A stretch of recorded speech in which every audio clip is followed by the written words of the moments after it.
大家好，如果你正打算买房，先别急着出手，花点时间听我聊一个故事，一个关于房子的故事，也是关于你和我的未来。在过去的10几年里，台湾房价仿佛开了外挂，怎么买怎么赚，人人都说房地产永远只会涨不会跌，买房几乎成了一种全民运动，长辈劝，朋友比，仿佛谁没几间房就逊掉了。然而真的是这样吗？现在是2025年6月，房市的风向正在悄悄改变，我们将从多个角度揭开为何未来台湾房价已经不可能再大涨的真相。听完这个故事，你可能会对买房这件事有全新的看法。先卖个关子，过去让房价疯狂上涨的那些神奇力量，如今都怎么样了？接下来我们一一拆解，从房价还有没有大涨的可能性讲起，再聊聊人口结构、利率通膨、供给与空屋、政府政策、投资与自住、国际资金与地缘风险，最后看看未来10年的房市风险与泡沫到底有多大。别担心，听起来硬邦邦的经济话题，我会用轻松生活的语言带你一步步看懂。准备好了吗？我们开始吧。1. 未来房价还能疯狂上涨吗？想象一下这样的情景，小明在10年前买了一间公寓，这些年他什么都没做，房子转手一卖，赚的钱比上班存下的还多。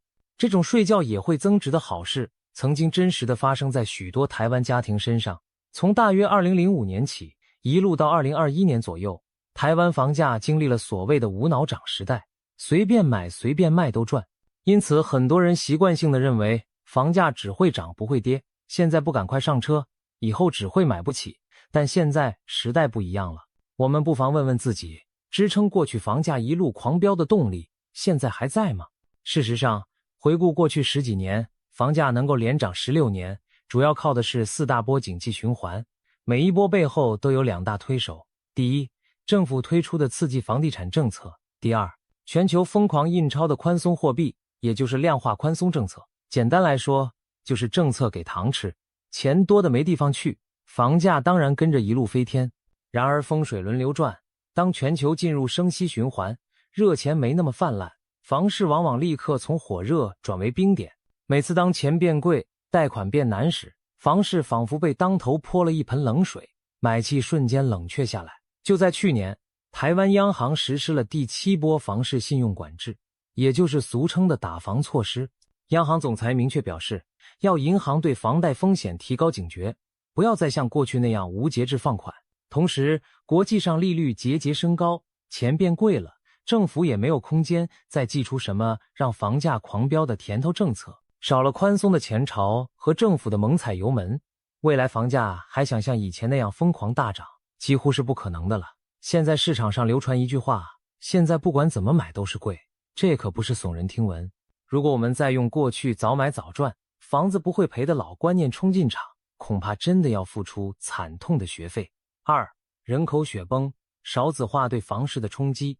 接下来，我们把镜头转向另一个缓缓逼近的大趋势，人口结构的改变。或许你也发现了，身边生小孩的人越来越少，很多学校招不到新生，少子化的新闻几乎每隔一阵子就冒出来。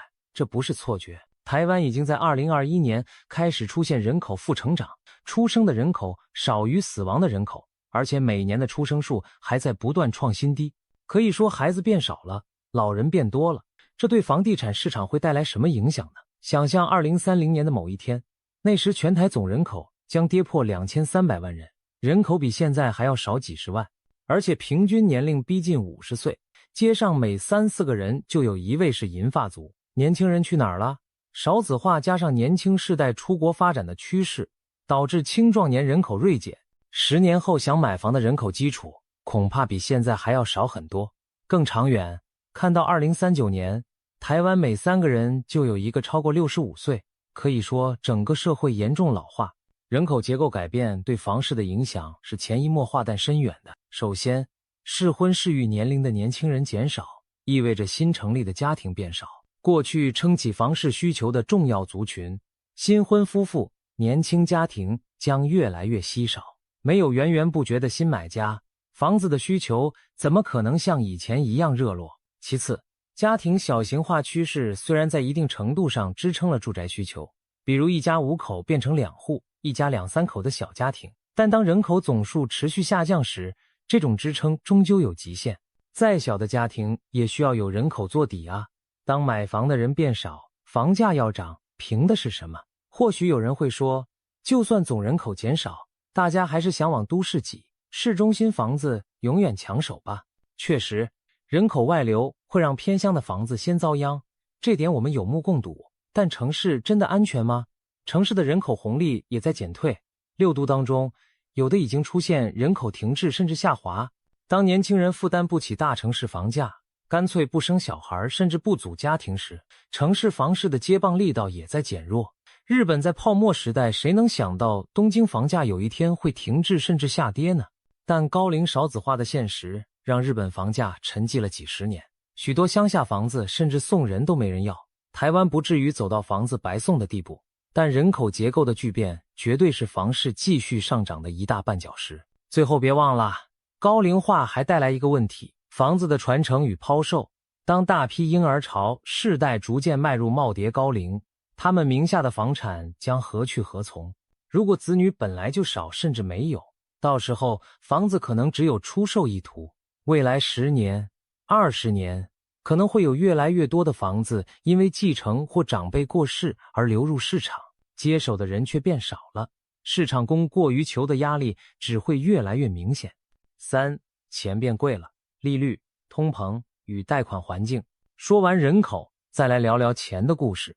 大家都知道，买房多半离不开贷款，贷款的背后就是钱有多便宜的问题，也就是利率。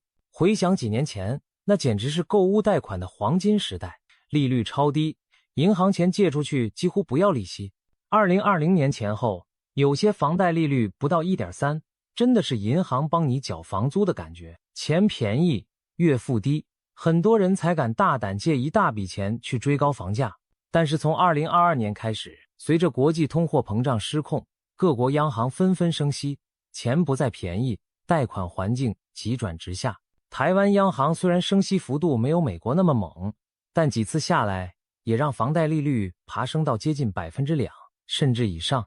别小看这1点几的差距，对一笔动辄1000万的房贷来说，每月利息多缴几千元，1年下来就是好几万元的负担。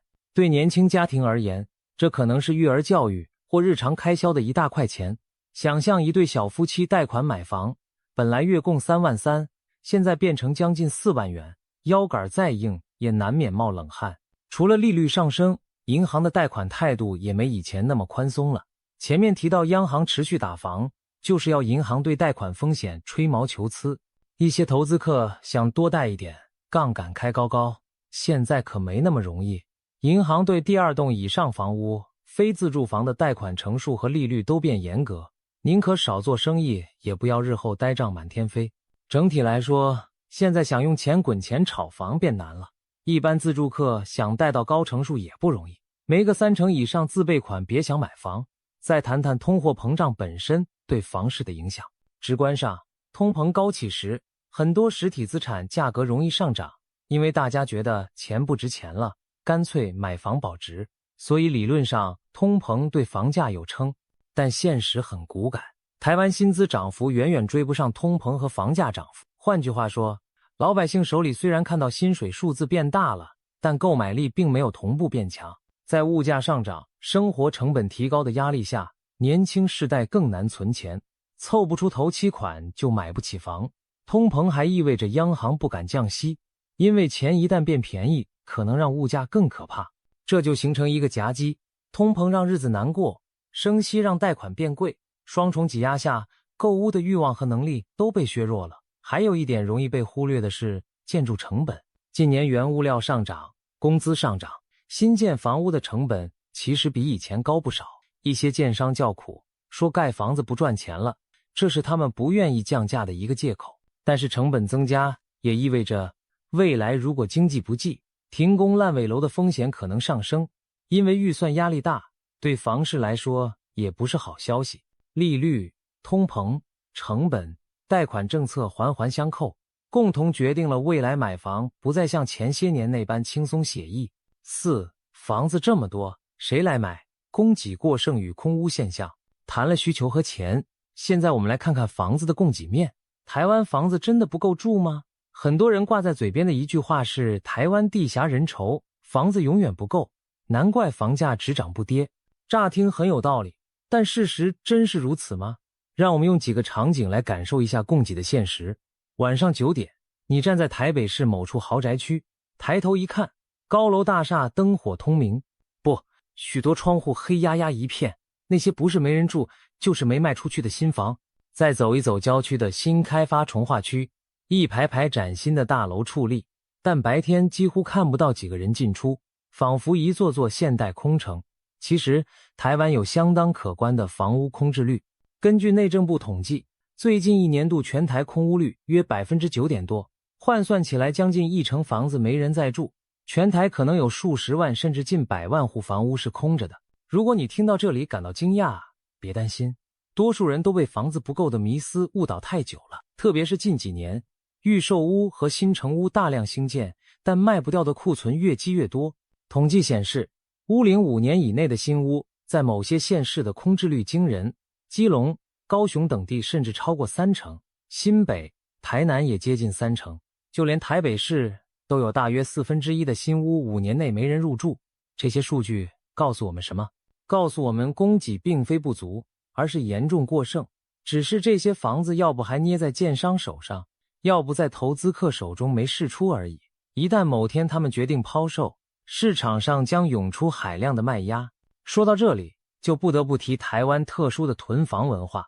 不少有钱人习惯把房子当存钱筒，多买几户放着增值，也不急着出租，免得当包租公婆太麻烦。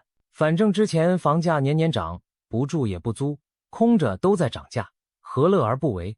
然而现在风向变了，囤房族的如意算盘可能不灵了。如果房价不再快速上升，持有多房的机会成本就凸显出来。空屋不但没有租金收入，还每年要缴税、缴管理费，万一政府再开征囤房税加重惩罚，多持有一天都是压力。而当越来越多人意识到房子不是躺着就赚的保险箱时，他们可能选择把房子卖掉换现金，这将使得市场供给进一步增加，形成恶性循环。房子越卖越多，买家却在减少，价格能不跌吗？供给面的隐忧还不止空屋。如果细看台湾的住宅结构，还有大量老屋亟待重建。都市更新、危老重建虽然能活化市容，但短期内也可能带来更多新屋供给。如果都更推动顺利，未来10年光6都可能就有上万栋老房子翻新重建，新屋量会持续涌现，除非人口或钱的数量也同步暴增，否则这些新增供给只会让房市更冷清。当蛋糕做大了，但吃蛋糕的人变少，结果会是什么？不言而喻。5. 政府出手，政策与法规的转向。前面我们提到了政府政策曾经是推升房价的一大推手，过去政府为了刺激经济，对房地产市场可谓呵护有加，各种优惠措施、松绑管制轮番上阵，使得买房投资看起来稳赚不赔。然而随着民怨累积，年轻世代哀嚎买不起房，政府的态度也在改变。最近几年，一系列新政策和法规出台，剑指炒房和高房价问题，这在以前是不可想象的。首先来说说2023年初修正通过的平均地权条例吧。这套新法号称史上最强打炒房武器，不仅禁止预售屋买卖合约随便换人，以前有人买了预售屋转手卖合约大赚价差，俗称炒红单，现在这招被锁死了。还规定法人公司买住宅要经过许可，而且5年内不得转售，杜绝假公司之名行炒房之实。更狠的是，条例对各种炒作行为祭出重罚，比如散布不实涨价消息、联合哄抬价格、假交易制造热销假象等，一经查证最高可罚到5000万元，并鼓励民众检举乱象给奖金。可以说政府终于拿出了魄力，明着告诉投机客别再来乱了，抓到一次罚到你肉痛。除了平均地权条例，实价登录 2.0 的上路也提高了市场透明度。以前房价资讯不透明，买房子像黑市交易，你永远不知道隔壁成交价真实多少。有了实价登录 2.0， 所有房屋买卖价格都要在30天内揭露，连地址、屋龄、坪数、车位有没有都清清楚楚，这让假消息、假成交无所遁形。买卖双方资讯更加对称。当大家都看得到行情，卖家想漫天喊价更难，价格回归理性是迟早的事。再来谈谈大家关注的囤房税，正式名称是房屋税差别税率 2.0 方案。简单说，以前自住房屋税率低，多屋族额外的房子税率也没高到哪儿去，导致持有多户房屋的成本很低。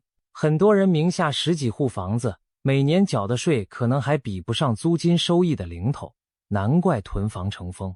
新制从2024年7月开始实施，规定个人持有第4户以上的非自住房，房屋税税率大幅调升，最高可达 4.8%， 是以前的上限 1.5 倍之多。虽然房屋税的税基评定价值偏低，实际金额不一定吓死人，但聊胜于无，至少传递出明确的政策信号，持有多房将付出更高代价。一些多屋族为了避税，已开始把空屋拿出来当出租房，或者干脆卖掉减少持有户数。长期看，这有助于增加市场供给，打击投机需求。最后别忘了，央行和金管会也从金融面持续锁紧房市，除了前面说的选择性信用管制，限制银行对第2户以上房贷成数、利率等，政府也盯上高房价热区的金融风险，不动产相关贷款过度集中，建商囤地囤屋等等，都在被监管单位关注。可预见的未来，政府不太可能再推出宽松让房价暴冲的政策，反而会见风不对就踩刹车。毕竟房价问题已成社会痛点，打房某种程度上变成了政治正确，所以政策环境的转向将是压在房市狂飙之路上的一座大山。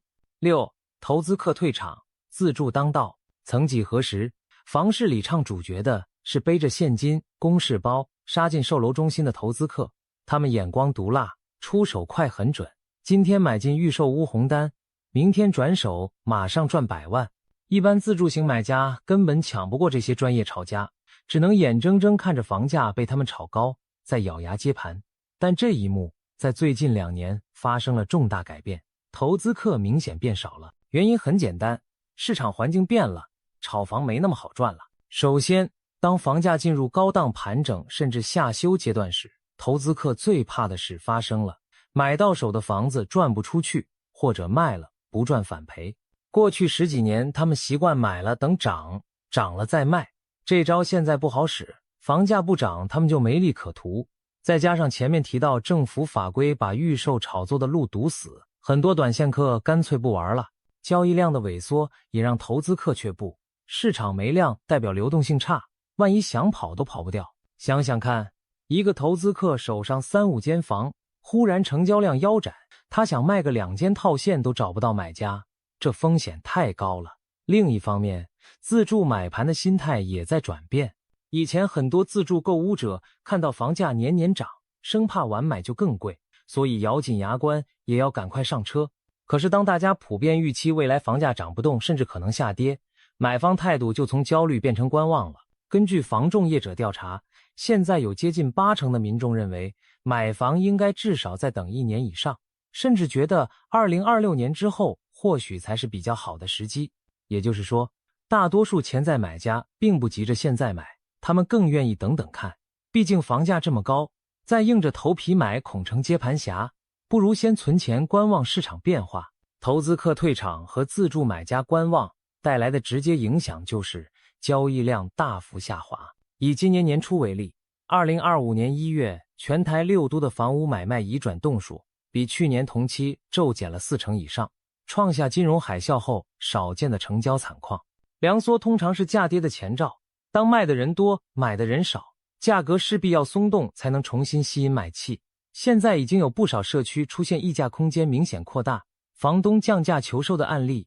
可以说，市场正从卖方天下转向买方市场，未来买房的人将更有议价主导权，不再是卖方随便开价就有人抢着要。当然，自住需求永远存在，只是现在的自住房买家比起过去更谨慎，也更挑剔了。他们开始重视房子的真正价值，地段好不好，生活机能如何，房龄状况、社区品质等等。因为只有好的房子才能抗跌，烂地点、烂品质的房子，以前投资客也许会为了短线价差照单全收，如今没人接手，就只剩价格一路探底。长远看，这其实是一件好事，房地产终于回归居住本质，让想要真正住好房的人有机会用较合理的价格买到品质好的物件，而炒短线的资金离开，市场少了浮夸虚火，也会更健康稳定。7. 国际资金与地缘政治的潜在风险。我们把视野放大到国际，有句话说，房地产是地球村的产物，全球的前朝和局势都会影响每个地方的房市。过去台湾房价上涨的一个隐形推手是国际资金宽松。当美国、日本、欧洲大放水，利率趴在地板时，全球充斥的热钱寻找出路，亚洲新兴市场包括台湾的房地产就成了某些资金的乐园。特别是香港经历动荡后，一些港资也流入台湾买房避险，那段时间台湾房市等于吸了国际资金的奶水，自然涨得起劲。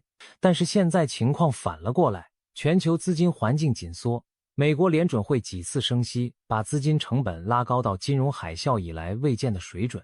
钱变贵代表投资报酬要求提高，台湾房地产那可怜的1.2%租金报酬率，对国际投资人来说吸引力变得更低了。换句话说，国际炒房资金没有理由涌进台湾，反而更可能流向利息更高、风险更低的地方。再加上今年各国对洗钱防治、资金移动监管加强，海外热钱想随便进出也难。更重要的是地缘政治风险。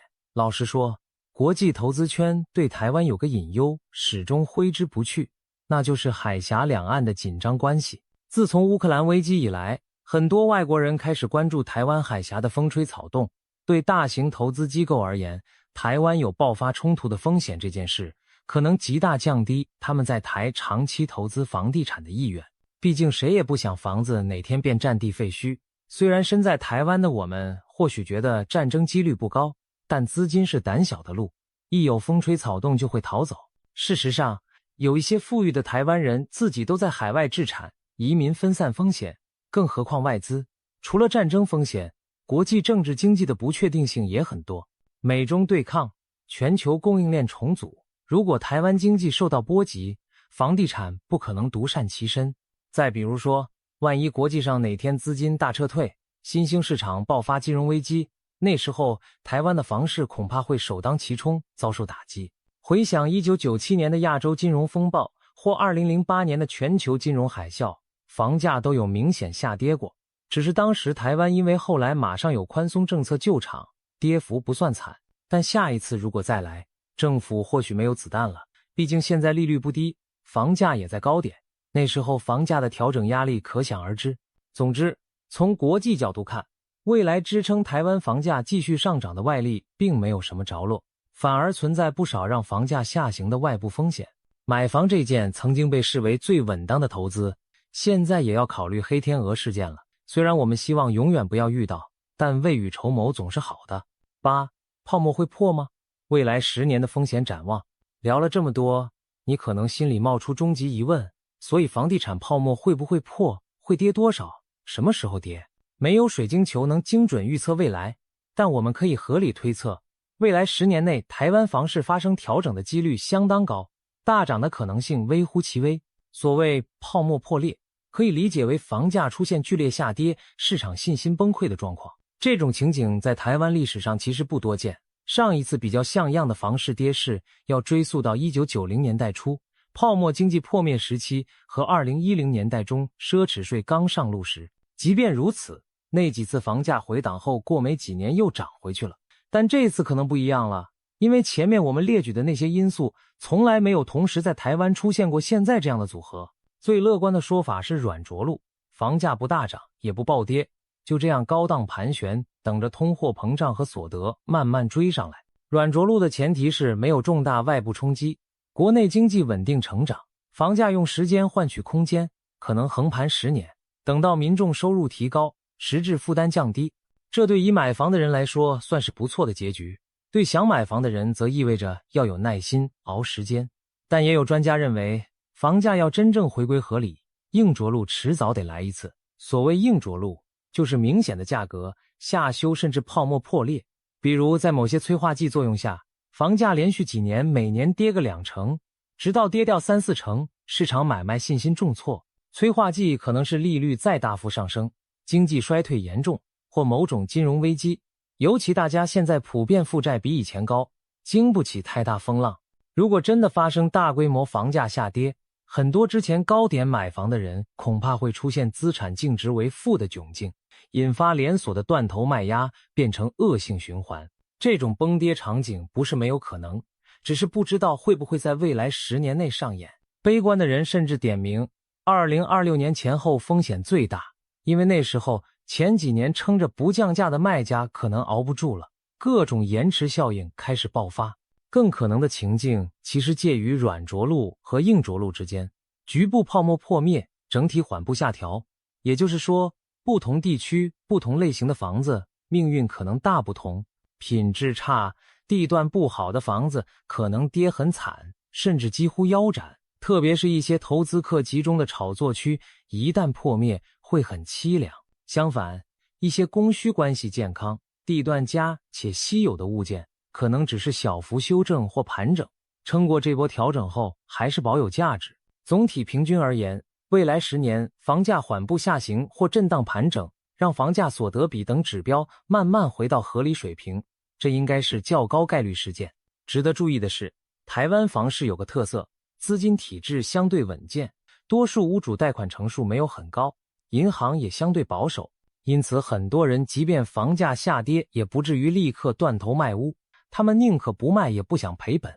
这种情况下，房价调整往往走阴跌路线，而非像国际股市那样瞬间暴跌30%。所以我们可能会看到的画面是，成交量长期在低档，房价指数缓缓往下修正，社会上弥漫着买气冷清的氛围，但鲜少出现夸张崩盘日。但是在通货膨胀调整之下，房价实质价值已经跌去不少，只是表面上看起来没那么吓人。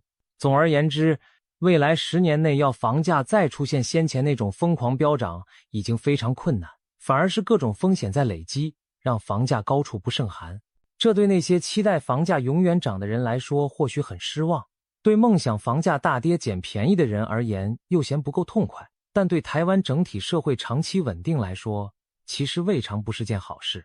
我们终于有机会摆脱房地产绑架经济的局面，让年轻世代不必为一个窝背上沉重枷锁。故事说到这里，相信你已经看清了未来台湾房市的种种隐忧和变局。房价不可能再无脑大涨，这几乎是可以下的一个定论。当然，这不代表房价一定暴跌或你永远不该买房，而是提醒我们，购屋决策要更理性、更审慎，不要再被错过今天、买不起明天的恐慌心理牵着走，也别听信某些业者鼓吹的再不买就来不及了。冷静想一想，你买房的目的究竟是什么？是为了自住安身，还是为了投资获利？不同目的在这个时代下应对策略其实不一样。